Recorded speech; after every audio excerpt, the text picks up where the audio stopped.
ಬೆಳೆಹಾನಿಯಿಂದ ಮನನೊಂದು ಆತ್ಮಹತ್ಯೆಗೆ ಶರಣಾಗಿದ್ದ ಮುಂಡಗೋಡಿನ ನರಸಿಂಗ ಕಿವುಡನವರ್ ಮನೆಗೆ ಬಿಜೆಪಿ ರೈತ ಮೋರ್ಚಾ ಜಿಲ್ಲಾಧ್ಯಕ್ಷ ಅನಂತಮೂರ್ತಿ ಹೆಗಡೆ ನೇತೃತ್ವದಲ್ಲಿ ಬಿಜೆಪಿ ಪ್ರಮುಖರು ಗುರುವಾರ ಭೇಟಿ ನೀಡಿ ಮೃತನ ಕುಟುಂಬಕ್ಕೆ ಸಾಂತ್ವನ ಹೇಳಿ ಧನ ಸಹಾಯ ಮಾಡಿದರು. ಈ ವೇಳೆ ರೈತ ಮೋರ್ಚಾ ಜಿಲ್ಲಾಧ್ಯಕ್ಷ ಅನಂತಮೂರ್ತಿ ಹೆಗಡೆ ಸಾಂತ್ವನದ ನುಡಿಗಳನ್ನಾಡಿ, ನಮ್ಮ ಜಿಲ್ಲೆಯ ಪರಿಶ್ರಮಿ ರೈತ ಆತ್ಮಹತ್ಯೆ ಮಾಡಿಕೊಂಡಿರುವುದು ಅತ್ಯಂತ ದುಃಖಕರ ಮತ್ತು ಕಳವಳಕಾರಿ ಘಟನೆಯಾಗಿದ್ದು, ಭಾರತೀಯ ಜನತಾ ಪಕ್ಷದ ಪರವಾಗಿ ಮೃತ ರೈತನ ಕುಟುಂಬಕ್ಕೆ ಸಾಂತ್ವನ ತಿಳಿಸುತ್ತೇವೆ. ಒಂದು ರೈತ ತನ್ನ ಜೀವನವನ್ನೇ ಕೊನೆಗೊಳಿಸುವ ಸ್ಥಿತಿಗೆ ತಲುಪಿರುವುದು ರಾಜ್ಯದ ಕೃಷಿ ಪರಿಸ್ಥಿತಿಯ ಗಂಭೀರತೆಯನ್ನು ತೋರಿಸುತ್ತದೆ. ಇಂದು ಕರ್ನಾಟಕದಲ್ಲಿ ರೈತರು ಬದುಕಿಗಾಗಿ ಹೋರಾಡುತ್ತಿರುವ ಪರಿಸ್ಥಿತಿ ನಿರ್ಮಾಣವಾಗಿದೆ. ಕೃಷಿ ವೆಚ್ಚಗಳು ಭಾರೀ ಪ್ರಮಾಣದಲ್ಲಿ ಏರಿಕೆಯಾಗಿವೆ. ಬೆಳೆಗಳಿಗೆ ನ್ಯಾಯಸಮ್ಮತ ಬೆಲೆ ಸಿಗುತ್ತಿಲ್ಲ. ಸಾಲದ ಒತ್ತಡ ಹೆಚ್ಚುತ್ತಿದೆ ಮತ್ತು ಬೆಳೆ ವಿಮೆ ಹಾಗೂ ಪರಿಹಾರ ವ್ಯವಸ್ಥೆಗಳು ರೈತರಿಗೆ ಸರಿಯಾಗಿ ತಲುಪುತ್ತಿಲ್ಲ. ಹೀಗೆ ಪ್ರತಿದಿನ ಬೆಳೆ ಬೆಳೆಯುವ ರೈತ ಆತ್ಮಹತ್ಯೆಗೆ ಈಡಾದರೆ ನಾವೆಲ್ಲ ಮುಂದೆ ಮಣ್ಣು ತಿನ್ನಬೇಕಾದ ದಿನ ಬಂದರೂ ಅಚ್ಚರಿಯಿಲ್ಲ. ಈ ಎಲ್ಲ ಸಮಸ್ಯೆಗಳ ನಡುವೆ ರಾಜ್ಯ ಸರ್ಕಾರ ರೈತರ ಸಂಕಷ್ಟಗಳ ಕಡೆ ಗಮನ ಹರಿಸುವ ಬದಲು ರಾಜಕೀಯ ಭರವಸೆಗಳಲ್ಲೇ ಕಾಲ ಕಳೆಯುತ್ತಿರುವುದು ದುರದೃಷ್ಟಕರ ಸಂಗತಿ. ಒಬ್ಬ ರೈತ ಆತ್ಮಹತ್ಯೆ ಮಾಡಿಕೊಳ್ಳುವುದು ಕೇವಲ ಒಂದು ಕುಟುಂಬದ ದುಃಖವಲ್ಲ, ಅದು ಸರ್ಕಾರದ ಕೃಷಿ ನೀತಿಗಳ ವೈಫಲ್ಯದ ಗಂಭೀರ ಎಚ್ಚರಿಕೆಯ ಸಂಕೇತ. ರೈತನ ಸಂಕಷ್ಟವನ್ನು ನಿರ್ಲಕ್ಷ್ಯ ಮಾಡುವ ಆಡಳಿತವನ್ನು ಜನತೆ ಪ್ರಶ್ನಿಸುವ ದಿನ ದೂರವಿಲ್ಲ. ರೈತನೊಬ್ಬ ಆತ್ಮಹತ್ಯೆ ಮಾಡಿಕೊಂಡು 4 ದಿನ ಕಳೆದರೂ ತಹಸೀಲ್ದಾರ್ ಸೇರಿದಂತೆ ಯಾವುದೇ ಅಧಿಕಾರಿ ಸ್ಥಳಕ್ಕೆ ಭೇಟಿ ನೀಡದಿರುವುದು ಸಮಸ್ತ ರೈತ ಸಮೂಹಕ್ಕೆ ಎಸಗಿರುವ ದ್ರೋಹ. ಈ ಕೂಡಲೇ ತಹಸೀಲ್ದಾರ್ ಸ್ಥಳಕ್ಕೆ ಭೇಟಿ ನೀಡಿ ಸರಕಾರಕ್ಕೆ ವರದಿ ಸಲ್ಲಿಸಿ ಮೃತರ ಕುಟುಂಬಕ್ಕೆ ಪರಿಹಾರ ದೊರಕುವಂತೆ ಮಾಡಬೇಕೆಂದು ಅವರು ಆಗ್ರಹಿಸಿದರು. ಜೊತೆಗೆ ಮೃತ ರೈತನ ಕುಟುಂಬಕ್ಕೆ ತಕ್ಷಣ 25 ಲಕ್ಷ ರೂಪಾಯಿ ಪರಿಹಾರ ನೀಡಬೇಕು. ಕುಟುಂಬದ ಒಬ್ಬ ಸದಸ್ಯರಿಗೆ ಸರ್ಕಾರಿ ಉದ್ಯೋಗವನ್ನು ನೀಡಬೇಕು. ಮೃತ ರೈತನ ಎಲ್ಲಾ ಸಾಲಗಳನ್ನು ಸಂಪೂರ್ಣವಾಗಿ ಮನ್ನಾ ಮಾಡಬೇಕು. ರೈತರ ಆತ್ಮಹತ್ಯೆ ಪ್ರಕರಣಗಳ ಕುರಿತು ಸ್ವತಂತ್ರ ಮತ್ತು ಪಾರದರ್ಶಕ ತನಿಖೆ ನಡೆಸಬೇಕು. ರೈತರಿಗೆ ತಕ್ಷಣ ಆರ್ಥಿಕ ನೆರವು ಮತ್ತು ಬೆಳೆಗಳಿಗೆ ನ್ಯಾಯಸಮ್ಮತ ಬೆಲೆ ಒದಗಿಸಬೇಕು. ರೈತರ ಸಮಸ್ಯೆಗಳನ್ನು ತಕ್ಷಣ ಪರಿಹರಿಸಲು ಸರ್ಕಾರ ವಿಫಲವಾದರೆ ಭಾರತೀಯ ಜನತಾ ಪಕ್ಷ ರೈತರ ಪರವಾಗಿ ರಾಜ್ಯಾದ್ಯಂತ ಪ್ರಜಾಪ್ರಭುತ್ವದ ಮಾರ್ಗದಲ್ಲಿ ತೀವ್ರ ಹೋರಾಟ ಆರಂಭಿಸಲಿದೆ ಎಂದು ಅವರು ಎಚ್ಚರಿಕೆ ನೀಡಿದರು. ಈ ವೇಳೆ ಬಿಜೆಪಿ ಪ್ರಮುಖರಾದ LT ಪಾಟೀಲ್, ಅಶೋಕ್ ಚಿಲುವಾದಿ, ಮಂಜುನಾಥ್ ಪಾಟೀಲ್, ಮಹೇಶ್ ಹೊಸಕೊಪ್ಪ, ರಮೇಶ್ ನಾಯ್ಕ್ ಸೇರಿದಂತೆ ಇನ್ನಿತರರು ಉಪಸ್ಥಿತರಿದ್ದರು. ಕಿವುಡನವರ್ ಅನ್ನುವಂತಹ ಒಬ್ಬ ರೈತ ಭಾನುವಾರ ದಿವಸ ಆತ್ಮಹತ್ಯೆ ಮಾಡಿಕೊಂಡಿದ್ದಾನೆ. ಮನನೊಂದು ತಾನು ಬೆಳೆದಂತಹ ಬೆಳೆಗೆ ಬೆಲೆ ಸಿಕ್ಕಿಲ್ಲ, ರೈತಾಪಿ ಮಾಡೋದು ಕಷ್ಟ ಆಗಿದೆ ಅಂಥೇಳಿ ಆತ ಆತ್ಮಹತ್ಯೆ ಮಾಡ್ಕೊಂಡು 4 ದಿವಸ ಆಗಿದೆ. ಎಂತಹ ದುರ್ದೈವದ ಸಂಗತಿ ಅಂತಂದರೆ, ಮುಂಡಗೋಡಲ್ಲಿ ಆಡಳಿತ ಯಂತ್ರ ಸಂಪೂರ್ಣ ಸತ್ತೋಗಿದೆ. ಇಲ್ಲಿ ಹೇಳೋರು ಕೇಳೋರು ಯಾರೂ ಇಲ್ಲ ಅನ್ನೋದು ನಮ್ಗೆ ಅರ್ಥ ಆಗ್ತಾ ಇದೆ. ನಾಚಿಕೆ ಆಗಬೇಕು. ಒಬ್ಬ ರೈತ ಆತ್ಮಹತ್ಯೆ ಮಾಡ್ಕೊಂಡಿದ್ದಾನೆ ಅಂತಂದರೆ ಇವರು ತಹಸೀಲ್ದಾರ್ ಇದ್ದಾರಾ ಇಲ್ವಾ? ತಹಸೀಲ್ದಾರ್ ಇದ್ದಾರಾ ಇಲ್ವಾ? ನಾವು ಕೇಳ್ತಾ ಇದ್ದೇವೆ, ಆಗ್ರಹ ಮಾಡ್ತಾ ಇದ್ದೇವೆ. ಒಬ್ಬ ರೈತನಿಗೆ ರೈತನಿಗೆ ಜವಾಬ್ದಾರಿ ಇಲ್ವಾ? ರೈತನಿಗೆ ಒಂದು ಗೌರವ ಇಲ್ವಾ? ಮರ್ಯಾದೆ ಇಲ್ವಾ?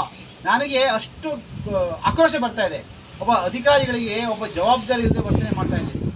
ಒಬ್ಬ ರೈತ ಆತ್ಮಹತ್ಯೆ ಮಾಡ್ಕೊಂಡಿದ್ದಾನೆ ಅಂತಂದರೆ ಒಬ್ಬ ತಹಸೀಲ್ದಾರ್ ಬರಬೇಕಾಗಿತ್ತು, AC ಬರಬೇಕಾಗಿತ್ತು, DC ಕೂಡ ಬರಬೇಕಾಗಿತ್ತು, ಮಂತ್ರಿ ಕೂಡ ಬರಬೇಕಾಗಿತ್ತು. ಯಾರೂ ಇಲ್ಲಲ್ರಿ. ಒಬ್ಬ ತಹಸೀಲ್ದಾರ್ ಕೂಡ ಬಂದು ಮಾತಾಡ್ಸೋದಿಲ್ಲ ಅಂತಂದರೆ ಏನು ಹೇಳಬೇಕು ನಾವು? ಇಲ್ಲಿ ಆಡಳಿತ ಯಂತ್ರ ಸಂಪೂರ್ಣ ಸತ್ವವಾಗಿದೆ.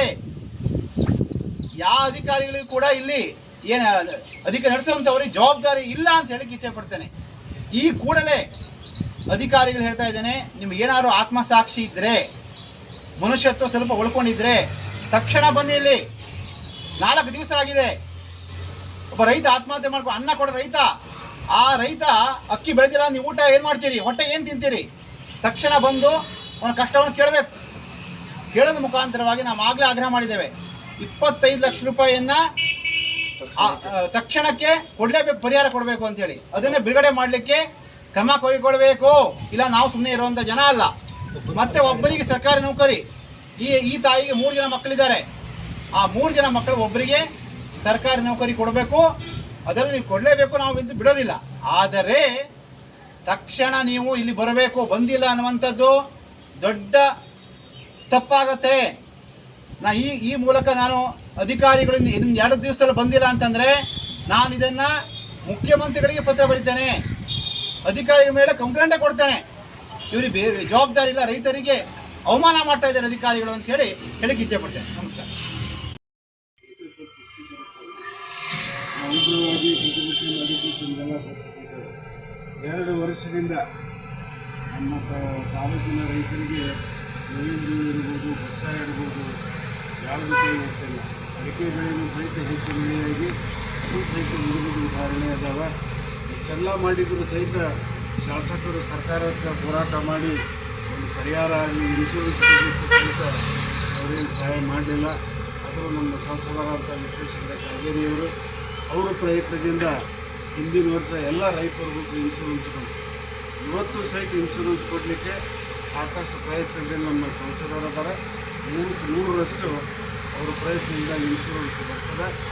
ಶಾಸಕರು ಇವತ್ತು ಅವರಿಗೆ ನಾಚಿಕೆ ಇದ್ದರೆ, ಯಾಕಂದ್ರೆ ನಮ್ಮ ಪಕ್ಷದಿಂದ ಆರಿಸಿ ಹೋಗಿ ಬೇರೆ ಕಡೆ ದುಡ್ಡು ಅಧಿಕಾರಕ್ಕೆ ಹೋಗಿ ತಾಲೂಕಿನ ಅಭಿವೃದ್ಧಿನ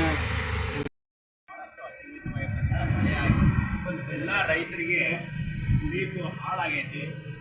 ಅದಕ್ಕೆ ಸೂಕ್ತವಾಗಿ ಪರಿಹಾರವನ್ನು ಸರ್ಕಾರ ಒದಗಿಸಬೇಕು ಮತ್ತು ತಾಲೂಕಿಗೆ ಹೆಚ್ಚಿನ ರೀತಿ ಒಳಗೆ ಮಾಡಿಕೊಡ್ಬೇಕಂತ ನಾವು ಕೊಟ್ಟಿದ್ದು ಅಧಿಕಾರಿಗಳನ್ನು ಕೂಡ ಕರೆಸಿ ಹೇಳಿದ್ವಿ. ಅದ್ರ ಬಗ್ಗೆ ಮಾನ್ಯ ಶಾಸಕರು ಏನೋ ಒಂದು ಲಕ್ಷ್ಯವನ್ನು ವಹಿಸ್ತಾರೆ. ಈ ತಾಲೂಕಿನಲ್ಲಿರ್ತಕ್ಕಂಥ ರೈತರಿಗೆ ಬಹಳ ದೊಡ್ಡ ಪ್ರಮಾಣದಲ್ಲಿ ಅನ್ಯಾಯವನ್ನು ಮಾಡ್ತಾ ಇದ್ದಾರೆ. ಈ ಉದಾಹರಣೆ, ಈಗ ರೈತ ಆತ್ಮಹತ್ಯೆ ಮಾಡ್ಕೊಳ್ಬೇಕಾಗಿರ್ತಕ್ಕಂಥ ಕಾರಣ ಏನು? ಅತಿವೃಷ್ಟಿವಾಗಿರ್ತಕ್ಕಂಥ ಮಳೆ ಆಗಿ ಬೆಳೆ ನಷ್ಟ ಆಗಿ ಆ ಸಾಲವನ್ನು ಮಾಡಿರ್ತಕ್ಕಂಥ ಸಾಲವನ್ನು ಕಟ್ಟಕ್ಕಾಗಲಾರ್ದ ರೈತ ಆತ್ಮಹತ್ಯೆ ಮಾಡಿಕೊಂಡ. ಇದ್ರ ಬಗ್ಗೆ ನಾವು ಈಗ ಒಂದು 4-5 ತಿಂಗಳ ಹಿಂದೆ ಪ್ರತಿಭಟನೆ ಮಾಡಿ ನಿಮ್ಗೆ ಎಚ್ಚರಿಸಿದ್ವಿ.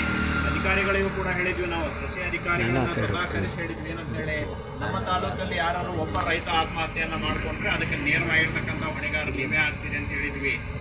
ಅಷ್ಟಾದರೂ ಕೂಡ ಒಂದು ಚಿಂತನೆ ಇಲ್ಲದೆ ಶಾಸಕರು ಸುಮ್ಮನೆ ಕಾಲಹರಣ ಮಾಡಿ ರೈತರಿಗೆ ಬಹಳ ಅನ್ಯಾಯ ಮತ್ತು ಮೋಸವನ್ನು ನಮ್ಮ ಈಗ ನಾವು ಅವತ್ತು ಪೊಲೀಸ್ ಸ್ಟೇಷನ್ಗೆ, ಅಗ್ರಿಕಲ್ಚರ್ ಡಿಪಾರ್ಟ್ಮೆಂಟ್ಗೆ ಎಲ್ಲ ಕಡೆ ಫೋನ್ ಮಾಡಿ ಹೇಳಿ ರೈತ ಆತ್ಮಹತ್ಯೆ ಅಂತ ಮಾಡಲಿಕ್ಕೆ ಎಲ್ಲ ಪ್ರಯತ್ನ ಮಾಡೀವಿ. ಅದು ಆಗಿದೆ.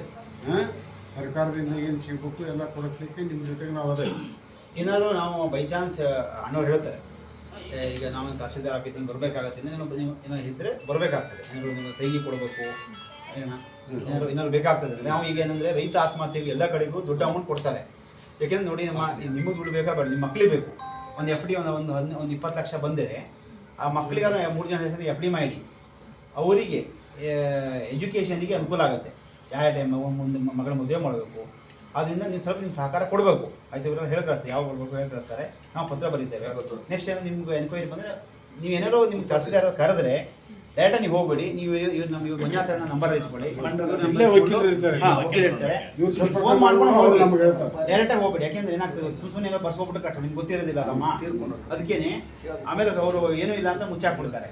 ಅದರಿಂದ ಏನು ಬಂದರೂ ಇವರಿಗೆ ತಿಳಿಸ್ಕೊಂಡು ನೀವು ಹೋಗ್ಬೋದು. ಆಯಿತಾ? ನಾವೆಲ್ಲ ನಿಮ್ಗೆ ಪ್ರಯತ್ನ ಮಾಡ್ತೇವೆ. 25 ಲಕ್ಷ ಬರಲೇಬೇಕು ಅನ್ನೋದನ್ನ ಪ್ರಯತ್ನ ಮಾಡಿ. ಹೌದಾ? ಅದೇ ವೀಕ್ಷಕ ಮಹಾಪ್ರಭುಗಳೇ, ನಮ್ಮ ಚಾನಲ್ ಅನ್ನು ಸಬ್ಸ್ಕ್ರೈಬ್ ಮಾಡಿ, ಶೇರ್ ಮಾಡಿ, ಪ್ರೋತ್ಸಾಹಿಸಿ.